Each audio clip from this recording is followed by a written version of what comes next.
Hi guys, सलाम वालेकुम। कैसे हो आप लोग? ठीक हो? तो आ गए वीडियो लेके। हम लोग का इसको 8 लाइन बोलते हैं। ये खजूर का मजरा जो है ये 8 लाइन है। एक लाइन में 8 का पेड़ है ना, 8 पेड़, इसीलिए हम लोग 8 लाइन इसको नाम दिए हैं। आज ही हम लोग का कंप्लीट हो गया, 2 दिन लगा पूरा। दिखाओ कितना खूबसूरत लग रहा है। इधर इधर दिखला दो, पूरा खूबसूरत लग रहा है एकदम। हम लोग पूरा एकदम क्लियर कर दिए हैं, जगह जगह कुरिया लगा दिए हैं। इसका वीडियो आपको कल मिलेगा सुबह में, ठीक है?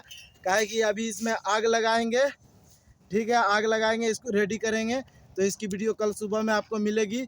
आप लोग जल्दी से सब्सक्राइब कर ले हमारे चैनल को और शेयर ज़रूर करें, ताकि ये वीडियो हमारे मालिक तक पहुँचे, देखे कि ये लोग मेहनत बहुत करता है। काहे कि जब भी हमारा मालिक आता है बोलता है अली बाबा। अली बाबा का मतलब होता है चोर है, ये लोग काम चोर है, ठीक है? तो आप लोग हमारी वीडियो को शेयर करें कि हमारे कपिल तक पहुँचे। Okay, bye bye.